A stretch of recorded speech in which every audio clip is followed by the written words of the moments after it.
लक्ष्मी अर्पण कर रहे हो, जो पूरे संसार को लक्ष्मी देता है, क्या उसको आपकी लक्ष्मी की जरूरत है क्या?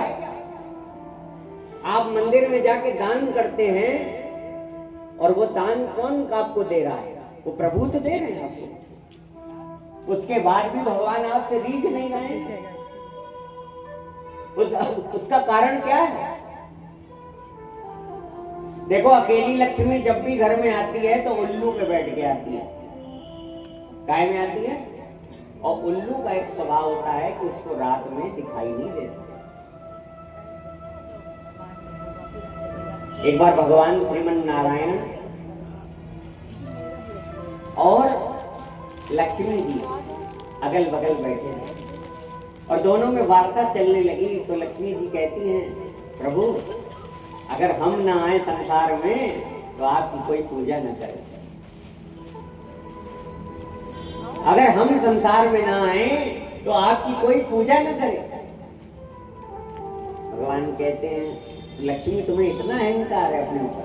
बोले हाँ, अगर हम ना हो तो कोई आपकी पूजा न करे।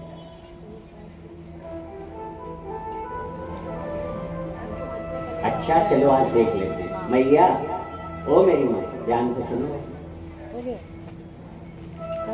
अगर हम ना हो तो बर्रा में कोई आपकी पूजा न करे, ऐसा लक्ष्मी जी से कौन कह रहा है? लक्ष्मी जी से, लक्ष्मी जी कह रही है नारायण से।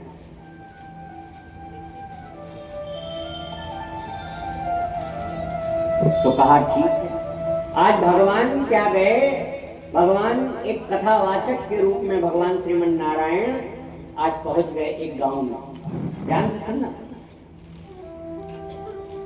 3 दिन बीता और खूब भीड़ बढ़ने लगी, पब्लिक बढ़ने लगी। चौथे दिन लक्ष्मी माता ने देखा ऊपर से, अरे ये तो बड़ी भीड़ बढ़ रही है, चलो अब थोड़ा अपनी लीला दिखाते हैं। अब अपनी क्या दिखाते हैं? लीला दिखाते हैं।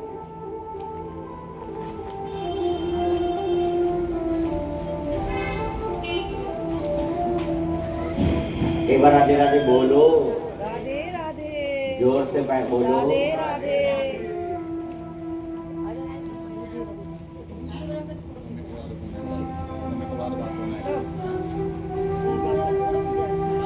जो कार्य पंडित जी कर रहे हैं उसकी तरफ मत देखो आप लोग।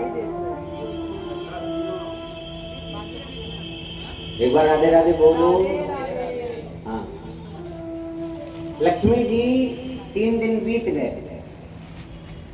जब उस कथा में खूब भीड़ बढ़ने लगी तो लक्ष्मी जी ने कहा, चलो अब हम लीला अपनी दिखाते हैं। क्या दिखाते हैं? लीला। और जब लीला दिखाई तो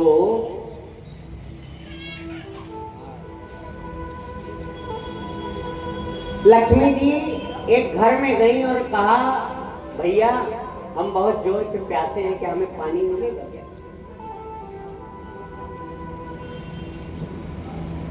पानी मिलेगा क्या?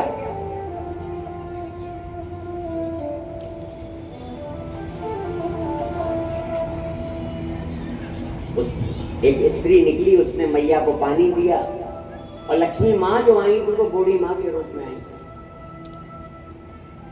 कहा, ये लो पानी।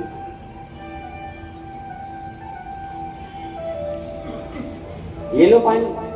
जैसे ही माँ को पानी दिया स्टील के बर्तन में, तो ऐसा कहते हैं जैसे ही उन्होंने स्पर्श किया वैसे ही वो पात्र सोने का बन गया। किसका बन गया? जोर से बोलो। सोने का।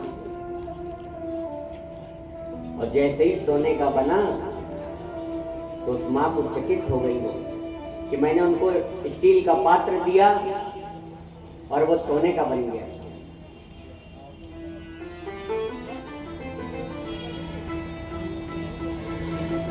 अब उसके मन में लालसा उठी कि मैं माता को भोजन कराऊंगी, जरूरी है कोई दिव्य माता है।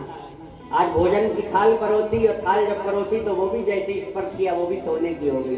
अब तो पूरे नगर में हल्ला मच गया कि एक बूढ़ी माता आई हैं, वो जिस चीज को स्पर्श करती हैं वो सोने का हो जाता है।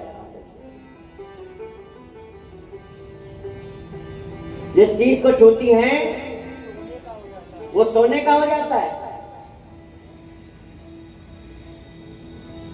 जब पूरे नगर में ये हल्ला हो गया तो धीरे धीरे माँ एक एक दिन सबके घर जाने लगी। आज कथा का 5वां दिवस हो गया, देखा एक भी व्यक्ति नहीं कथा में। सब अपने घर में कथा के बीच में ही रहते थे। बोले उसी टाइम क्या होता था, बोले लक्ष्मी मैया आती थी उनके घर।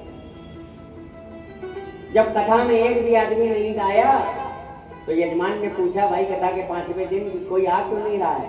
बोले एक माता आई है, वो जिस चीज को छूती है वो सोने का हो जाता है।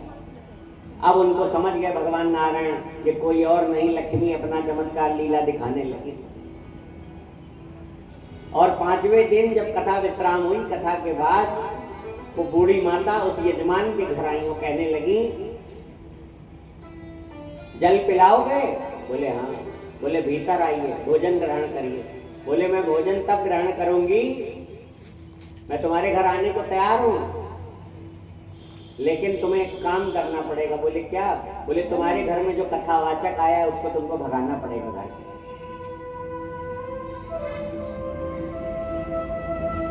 तुम्हारे घर में जो कथा कहने आए हैं उनको तुम्हें भगाना पड़ेगा। अरे महाराज ऐसा न करो, अभी कथा हो जाए। बोले यही शर्त है। बोले ठीक है। अब वो अंदर गए और कहा महाराज अब बोरिया बिस्तर उठाओ जाओ। हो गई कथा। जब वो जाने लगे बोरिया बिस्तर उठा के तो लक्ष्मी जी ने कहा जरा हम बात कर लें। लक्ष्मी जी ने कहा प्रभु देखा ये सब हमारी वजह से कार्य चलता है, अगर हम ना हो तो कोई आपकी पूजा ना करे। भगवान कहते हैं मुस्कुरा के, लक्ष्मी अभी भी तुम नहीं